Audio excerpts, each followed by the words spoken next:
continued to take personal inventory, and when we were wrong, promptly admitted it. Sought through prayer and meditation to improve our conscious contact with God as we understood Him, praying only for His knowledge of His will for us and the power to carry that out.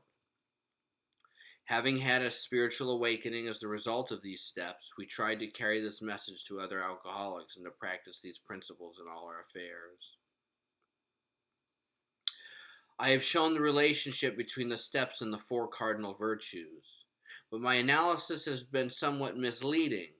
Steps 1 through 9 are not virtues properly speaking, because virtue is a habit, it is a stable disposition. Virtue is not a struggle. You know you have virtue if the virtuous act comes easily. Steps 1 through 9 are the beginnings of virtue. They get your foot in the door. Steps then 10 through 12 are where virtues are properly developed. We can analyze steps 10 through 12 from the perspective of prudence and of justice. Prudence is defined as the application of right reason to action. So we must be in touch with reality before we act. Both action and reason are necessary for prudence.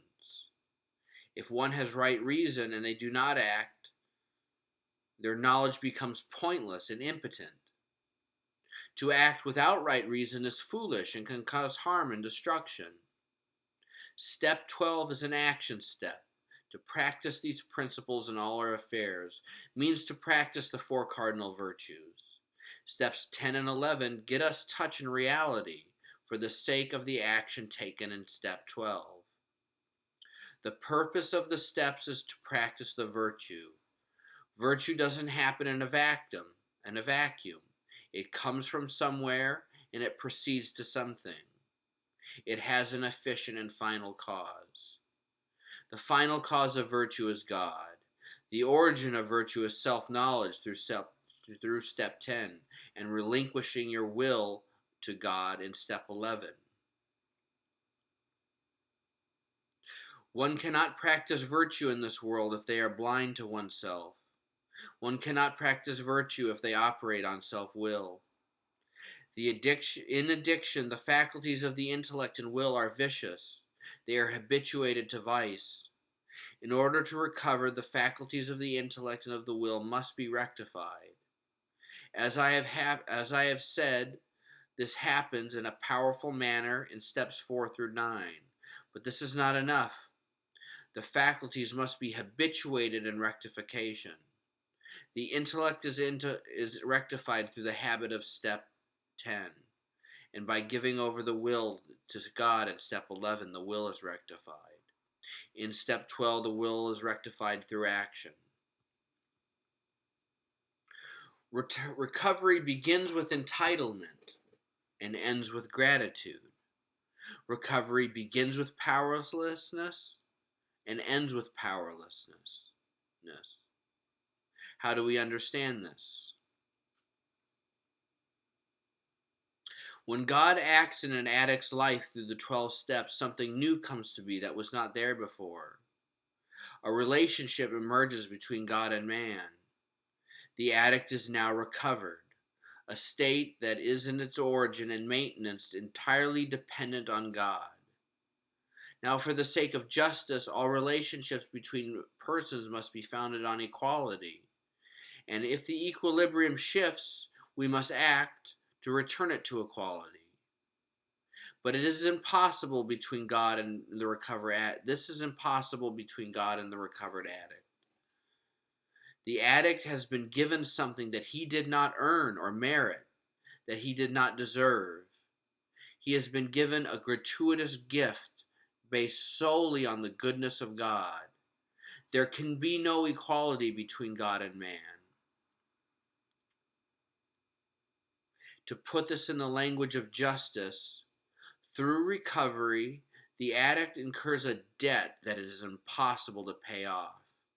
He finds himself powerless. Addiction begins with entitlement. I am entitled to happiness, the addict says in his heart, and terminates in gratitude. Gratitude is the only appropriate response of the addict to what God has given him. Gratitude must be the principle from which the life of the recovered addict proceeds. But is gratitude merely a feeling, an acknowledgement?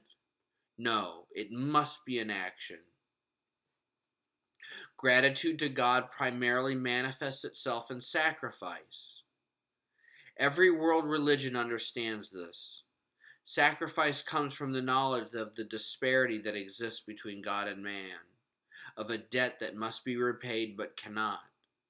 Sacrifice comes from a place of helplessness and impotence. It is from this perspective we can understand steps 10, 11, and 12.